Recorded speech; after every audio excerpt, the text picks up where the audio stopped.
नवरात्रि में ये गलती भूल के भी ना करें, नहीं तो आपको पाप लग सकता है।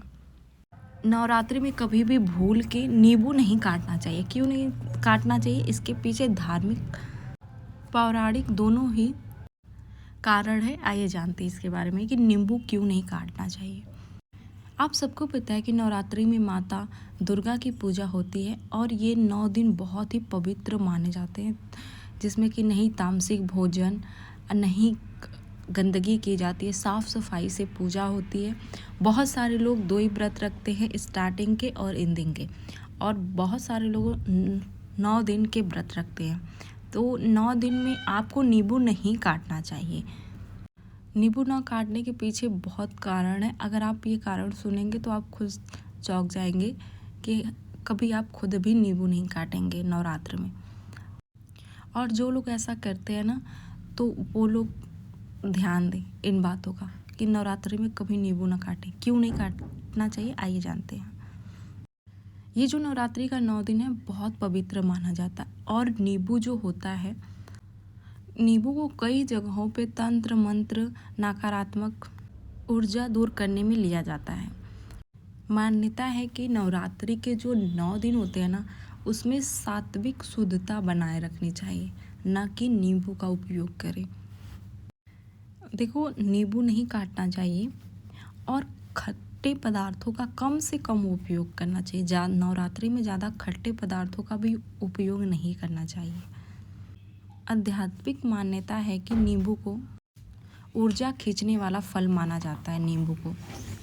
नींबू जो होता है नकारात्मक ऊर्जा खींचता है, और नवरात्रि का जो दिन होता है 9 दिन, ये सकारात्मक ऊर्जा वाला दिन माना जाता है और बहुत ही पवित्र माना जाता है।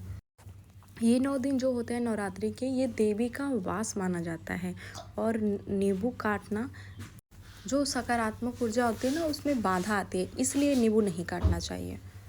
परंपरा और नियम के अनुसार बताया गया है कि बहुत सारे लोग नवरात्रि में सात्विक भोजन करते हैं। कभी कभी वो लोग लहसुन प्याज जैसे ये चीज़ें, नींबू लहसुन प्याज भी वो लोग परहेज करते हैं। नियम है, मैं भी करती हूँ। देखो, ये जो 9 दिन नवरात्रि का होता है ना, ये अलग अलग जगहों पे अपना एक अलग अलग नियम होता है। कुछ लोगों का अलग नियम होता है। मान लो कि कहीं और पे कोलकाता में कुछ और नियम है, तो हमारे यूपी में कुछ और नियम है। तो हर जगह अपना अपना एक नियम होता है नवरात्रि में। लेकिन सात्विक भोजन तो सब लोग करते हैं। सात्विक भोजन तो हर जगह किया जाता है नवरात्रि में। लेकिन शास्त्रों में साफ तौर पे कोई नियम ये नहीं है कि नींबू नहीं काटना चाहिए। ज्योतिष और कथावाचक का एक परंपरा है और इसको निभाना चाहिए। जो हमारे ज्योतिष होते हैं, जो हमारे कथावाचक हैं, जो चीज़ें बोलते हैं हमारे सही के लिए बोलते हैं। लेकिन शास्त्रों में ये कोई नियम नहीं है कि नींबू नहीं काटना चाहिए। यह लोक मान्यता और परंपरा है। देखो, नवरात्रि सिर्फ एक व्रत नहीं है, बल्कि मन और इंद्रियों पे नियंत्रण का समय माना गया है। इसलिए नवरात्रि के समय थोड़ा खट्टा ज़्यादा खाने से बचे, जैसे इमली, अचार, नींबू तो खाए ही नहीं। देखो, नींबू खाने से कहा जाता है, कथावाचक कहते हैं और ज्योतिष कहते हैं कि पाप लगता है। तो वो चीज़ें हमें नहीं करनी चाहिए, क्योंकि जो हमारे पंडित होते हैं, ज्योतिष होते हैं, जो हमें बताते हैं हम वही कार्य करते हैं। तो हमें नहीं नींबू खाना चाहिए। लेकिन शास्त्रों में लिखा है कि नींबू काटना या नींबू खाना कोई बड़ा दोष नहीं है। लेकिन कुछ तो बात होगी, तभी तो हमारे पंडित जो होते हैं, ज्योतिष होते हैं, हमें मना करते हैं।